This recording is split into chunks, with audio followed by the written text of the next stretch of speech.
عزیز دوستو، پاکستان میں حالات لمحہ بلمحہ تبدیل ہو رہے ہیں اور کہتے ہیں کہ سیاست کے سینے میں دل نہیں ہوتا۔ آج کا دوست کل کا دشمن اور کل کا دشمن آج کا دوست ہوتا ہے، اور یہی صورتحال مجھے آنے والے دنوں میں لگتی ہے کہ علی امین گنڈاپور جو سی ایم کے پی کے ہیں اور پی ٹی آئی کے سربراہ جو موجودہ ہیں عمران خان صاحب کے بعد بیرسٹر گوشت صاحب کے متعلق نظر آتی ہے، کیونکہ گزشتہ ہفتے جو واقعات رونما ہوئے کہ 4 تاریخ کی جو کال تھی پی ٹی آئی کی ڈی چوک پہنچنے کی، وہاں علی امین گنڈاپور صاحب 24 گھنٹے رپوش رہے اور پھر منظر عام پر آئے تو انہوں نے جو سٹوری بیان کی اس پہ ابھی تک پی ٹی آئی کے کارکن جو ہیں وہ کان دھرنے کو تیار نہیں ہیں۔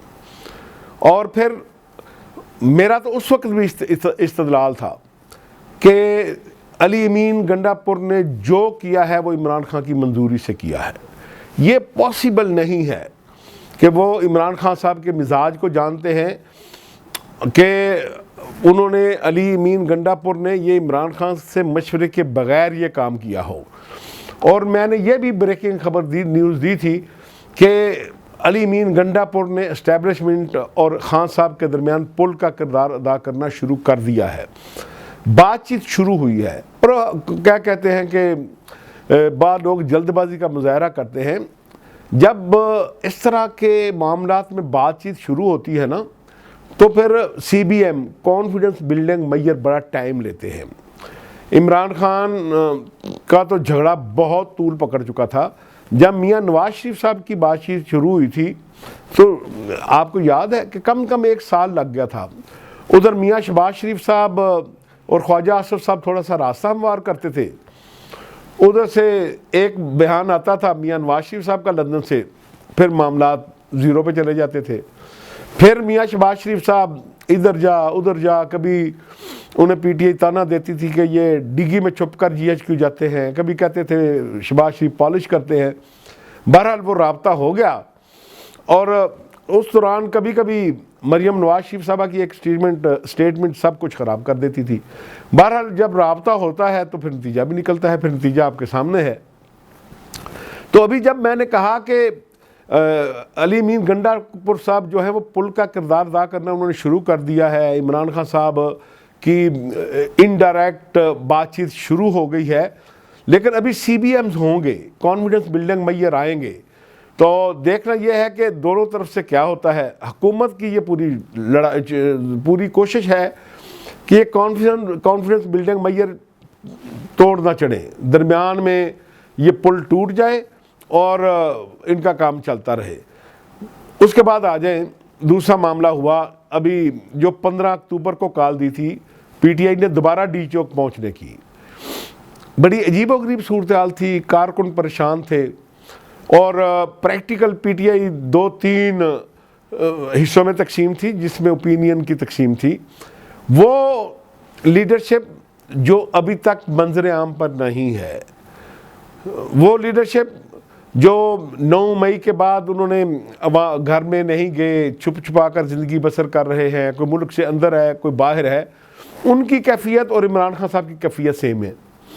ان کی خواہش یہ ہے کہ یہ جو جھنڈیاں لگا کر گھوم رہے ہیں کے پی کے میں اور بڑی گاڑی پہ گھوم رہے ہیں، اسی طرح اسمبلی کے اندر جو لوگ بیٹھے ہیں مزے لے رہے ہیں، عوامی اجتماعات میں بھی جاتے ہیں، پارلیمنٹ میں بھی جاتے ہیں، تقریریں بھی کرتے ہیں، تو ہم مفرور ہیں، ہم کیا کریں؟ جیسے خان صاحب کہتے ہیں میں جیل میں ہوں، میں کیا کروں؟ تو ان خان صاحب اور ان لیڈروں کی خواہش تو یہ تھی کہ بھلے جو ہوتا ہے، شنگھائی کانفرنس ہے، کوئی اور کام ہے، آپ اتنا دباؤ بڑھائیں کہ ہماری مشکلات ختم ہو جائیں۔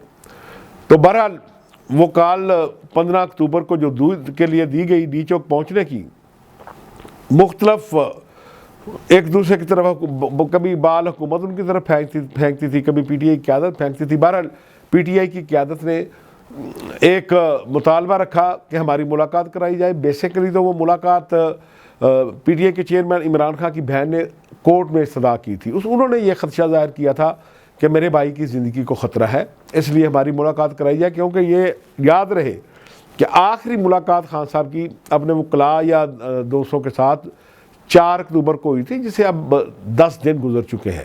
بہرحال تشویش اپنی جگہ، اور آپ نے دیکھا ہوگا کہ علیمہ خان صاحبہ نے بھی لندن میں تشویش کا اظہار کیا ہے۔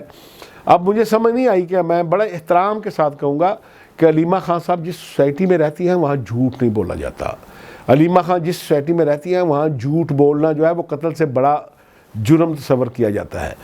انہوں نے شاید کچھ جو جذباتی کارکن ہیں پی ٹی آئی کے، ان کی ٹویٹ پڑھ کے ان کے جو ہے وہ سن کے اندازہ لگا لیا ہے کہ اب میرے بچوں کے جو باپ ہیں عمران خان، ان کی زندگی کو خطرہ ہے، جیل میں انہیں کھانا نہیں مل رہا، ان سے سہولتیں واپس لے لی گئی ہیں، تو اس لیے انہیں فوری رہا کیا جائے۔ بہرحال علیمہ خان صاحبہ کی کمپین اپنی جگہ۔ اب دیکھنا یہ ہے کہ اب بیرسٹر گوہر صاحب نے بھی 15 اکتوبر کو کال ختم کر دی اور کہا کہ خان صاحب صحت مند ہیں، اور اس لیے اب ہم اپنی احتجاج کی کال واپس لے رہے ہیں کیونکہ ڈاکٹروں کو معائنے کی اجازت دے دی گئی ہے۔ اس پر بھی جو جہان کی گالی نون لیگ کو پڑتی تھی وہ اب بیرسٹر گوہر صاحب کو پڑ رہی ہے۔ جو پراپیگنڈا جہانگیر ترین کے خلاف ہوا وہی پراپیگنڈا بیرسٹر گوہر کے خلاف ہو رہا ہے۔ لیکن میں سمجھتا ہوں کہ یہ دونوں جس تدبر کا مظاہرہ کر رہے ہیں بیرسٹر گوہر صاحب، جس تدبر کا مظاہرہ اپنی نیچر سے ہٹ کر علی مین گنڈا پور نے کیا، مجھے یہ لگتا نہیں ہے کہ یہ کہیں غداری کر رہے ہیں، کہ ان سب کو پتہ ہے کہ یہ دونوں علی مین گنڈا پور ہو یا بیرسٹر گوہر صاحب ہوں، یہ ایک عمران خان کے منہ سے نکلے ہوئے لفظ کی مار ہے، ایک لکھے ہوئے نوٹیفیکیشن کی مار ہے، یہ سب زمین پہ آ جائیں گے۔ تو اس لیے اس طرح کی لیڈرشپ سے یہ آپ توقع نہیں کر سکتے کہ وہ خان صاحب کو دھوکہ دیں گے۔ لیکن دوسری طرف سیاپا یہ ہے کہ پی ٹی آئی کا جذباتی ورکر یہ سوچنے کے لیے، سمجھنے کے لیے، سننے کے لیے، ماننے کے لیے تیار نہیں ہے کہ عمران خان صاحب اسٹیبلشمنٹ سے بات چیت کر سکتے ہیں۔ اس لیے ان کا خون کھول اٹھتا ہے جب یہ کہا جاتا ہے کہ بھائی گنڈا پور صاحب جو ہیں وہ بات چیت کروا رہے ہیں۔ اب اگر بیرسٹر صاحب کو پتا ہوتا کہ بھائی گنڈا پور نے غداری کی ہے، لوگ انہیں غدار قرار دے رہے ہیں اور عمران خان بھی انہیں غدار قرار دے رہے ہیں، تو وہ کسی طور پر مر جاتے، گرفتار ہو جاتے، لاٹھی چارج کا سامنا کر لیتے، آنسو گیس کا سامنا کر لیتے، وہ یہ کال واپس نہیں لے سکتے تھے۔ بہرحال اوپینین تقسیم ہے۔ پی ٹی آئی کے جذباتی کارکن اور ان کے سپورٹر جو ہیں، ہمارے کچھ دوست جرنلسٹ ہیں، ان کا تو یہ نعرہ ہے ادھر ہم ادھر تم، یعنی علی مین گنڈا پور غدار ہیں اور ہم عمران خان کے ساتھ کھڑے ہیں۔ لیکن فیصلے کی گھڑی آ چکی ہے۔ 18 تاریخ کو خان صاحب کی ملاقات بحال ہونی ہے۔ پہلی ملاقات، پہلی سٹیٹمنٹ، پہلے الفاظ بتا دیں گے کہ عمران خان صاحب کی نظر میں علی مین گنڈا پور غدار ہیں، کیا بیرسٹر گوہر غدار ہے، یہ دونوں غدار ہیں یا سہولت کار ہے خان صاحب کے لیے تاکہ ان کی تکالیف کم ہو۔ تو بہرحال دوستو یہ تجزیہ تھا، میں آپ کو کبھی تجزیہ خبر کہہ کر بیان نہیں کروں گا کیونکہ آپ بھی گہری نظر رکھیں، کیونکہ لیکن میرا یہ دعویٰ ہے کہ بیرسٹر گوہر اور علی مین گنڈا پور نے جو کیا خان صاحب کی منظوری سے کیا، اس لیے خان صاحب انہیں کبھی غدار قرار نہیں دیں گے۔ وہ میں نے جو کہا ہے کہ پتہ چلے گا کہ یہ تختے پر جاتے ہیں یا تخت پر جاتے ہیں، میرا خیال ہے کہ یہ دونوں اپنے عہدوں پر برقرار رہیں گے۔ دوستو آپ کے فیڈ بیک کا انتظار رہے گا، ضرور فیڈ بیک دیجیے گا۔ اجازت دیں، اللہ حافظ۔